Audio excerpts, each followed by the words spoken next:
The Ring magazine has exclusively revealed that Turki Alalshikh in Saudi Arabia is currently in advanced negotiations, finalising deals for upcoming fights with Canelo Alvarez, Anthony Joshua, Terence Crawford, Inoue, Ryan Garcia, Devin Haney, Shakur Stevenson, Teofimo Lopez, Jai Opetaia, Isaac Pitbull Cruz, William Zepeda, Martin Bakole, Anthony Yarden, Adam Azim. It's going to be a busy year. A huge year for boxing, it really is here. I think that Canelo Alvarez and Terence Crawford is going to happen September, Las Vegas. Do we get Anthony Joshua, Tyson Fury? Do we get Anthony Joshua, Martin Bakole out in Africa? There's another one that I'm hearing is possible. So there's lots of fights on the horizon. Yeah, going to be a massive year for boxing. Did we think we could better 2024? Well, I think it's going to happen.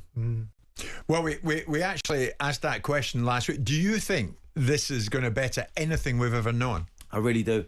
I think that last year was a huge year for us. We got the fights. We saw the rise of Daniel Dubois. We saw the fall of Tyson Fury, the fall of Anthony Joshua. We were getting the fights that, you know, politics of the sport were getting in the way of and were being made. It was a huge year. But look at this card we've got February the 22nd. That's a sign of what we've got to come in 2025.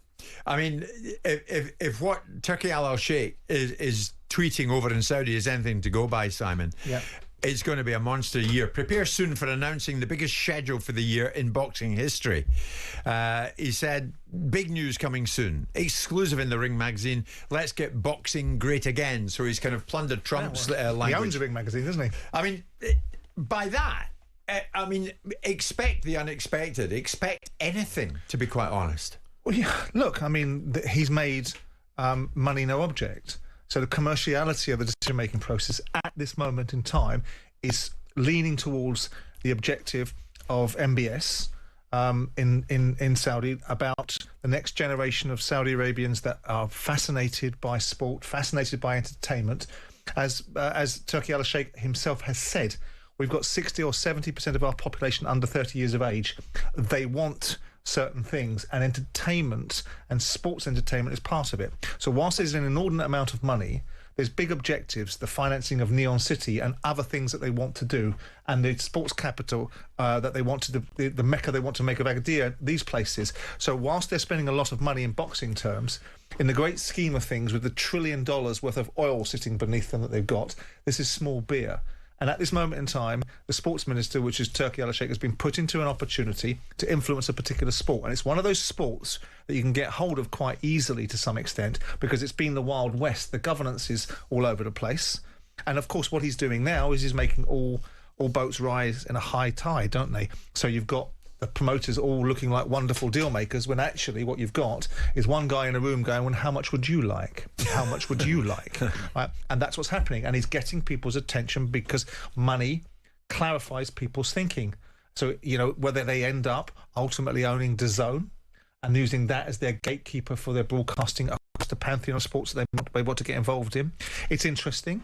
What does it leave as a legacy if they decide not to do it anymore? I don't think that's imminent.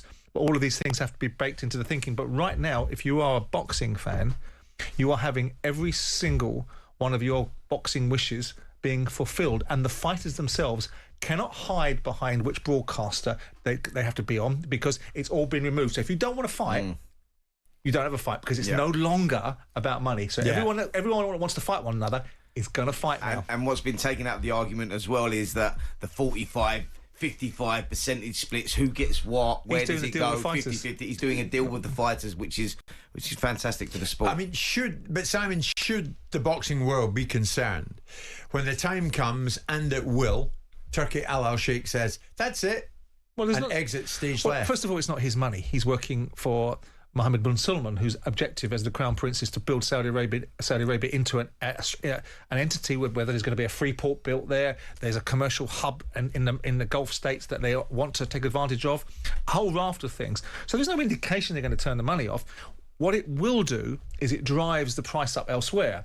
Now, if everybody's happy with that, and currently that they are, then that's fine. Right now, in the here and now, you can only eat what's on your plate. You have to worry about what's coming tomorrow. Perhaps tomorrow. Right now, for the sport is getting whether it's going to hit the. I think that there's certain flaws in his thinking. Who am I to tell him? Because he's in a position of great influence and operates with great financial impunity. But I don't think the boxing world is going to grow as big as perhaps he thinks it will, because I think there's a limited ceiling to how many boxing fans there are in the world. It's not going to rival the footballs of the world and sports of that nature, and perhaps it doesn't have to. Yeah. But right now, what he's doing is he's energising the sport. And is energising, and I look forward to him dealing with certain contentious issues, like scoring, and like the issues around drug taking in the sport and the disciplines that are there, because they need to be attended to, because this is a sport that sails under the radar of the challenges that other sports have got, and it's probably the sport that should be most prominent about dementia and CTE, but it doesn't seem to have that on its radar, and you know, people will reason that one through. The challenging thing is what have everyone been doing for the last 15, 20 years? Why does it take one man to come in the room? You know, I am fascinated by the audacity of some of the promoters sitting there dispensing wisdom to other promoters about, if you want to have a good relationship with Frank Warren, you better do this, that and the other. Is that right, Eddie? You didn't speak to him for 15 years. So how are you going to give relationship advice? And then you've got Frank on the other side, you shouldn't be throwing legal writs around. This is a guy that throws legal writs around like confetti. Well, Frank Warren's going to join us very shortly. Is he not? Producer Luke? Yes, Producer Luke's giving me the thumbs up. Oh, Happy New Year, Frank. And we shall ask him that. Your cash cow's gone. But as and when Turki Alalshikh leaves the scene, and the Saudis have had enough. And as Simon rightly says, this isn't football. You know, this is boxing. The attendances are nowhere near. The audience TV worldwide is nowhere near what football gets. At the end of the day, who's going to take up the mantle after he goes? Well, I think it's a little bit of a negative thought process, really, because you're saying as and when and if. I mean, let's just enjoy the moment. I think that's where we're at with it right now. We're getting fights that we've never had before. We're getting cards that we've never had before. The politics of the sport have been taken away. So I'm just a fan of that. And I'll enjoy this moment. That whole if he comes out, when he comes out, well, that's you have to worry about that when it happens. Yeah, exactly. Yeah. Right now, we're getting it as boxing fans. And you were talking about the growth of the sport, and I think that we lost a lot of fans because of the politics of the sport, because fights weren't getting made and people getting fed up with Anthony Joshua, Tyson Fury should have been made 5 years ago, and it was talked about being made, but we couldn't get it over the line because who wanted 60%, who wanted 40%. That was not going to happen. People were getting bored of it, and I think that's where we were losing fans. Now we are getting the fights that are being made. People will start coming back to boxing. They've come to the party. The only thing that I would raise as any form of negativity towards the Saudis, because a lot's been said and a lot's been misrepresented and mischaracterised. When people talk about atmospheres, it's not about criticisms, it's about observations. What you then do is you react to it and improve it, right? Which has now happened. Because Focci's gone over there, he's now on a payroll, so he says things slightly more in accordance with what they want. But the fact is the atmosphere is better. The only thing that I disagree with is you are allowed to make criticisms. And it would appear that, I saw Turki Alalshikh do an interview with Carl Froch where he asked Carl Froch what the problem was, and Carl went into the atmosphere. And it would be interesting, and that atmosphere has now moved on, because I know for a fact that there's a lot of British fans over there. Yeah. The culture of the Saudis... Fury Usyk was incredible. But the culture of the British fan is going to be different in Saudi, because they can't drink the way they do over in this country. So it's always going to be different, and it has to be respected. But when people make observations like, well, why are you playing a national anthem in England over the top of the British anthem? And why aren't we allowed to criticise things, and people get shut down and people get stopped and get banned? I think that's where people have a legitimate right to say to the Saudis, if you want to be the dominant force in boxing and the leading light, then you are able to be criticised every now and again. And you can put people in their place. The odd observation may stray into a degree of criticism. If it's objective and fair and not based upon any ridiculous perspective. Sure.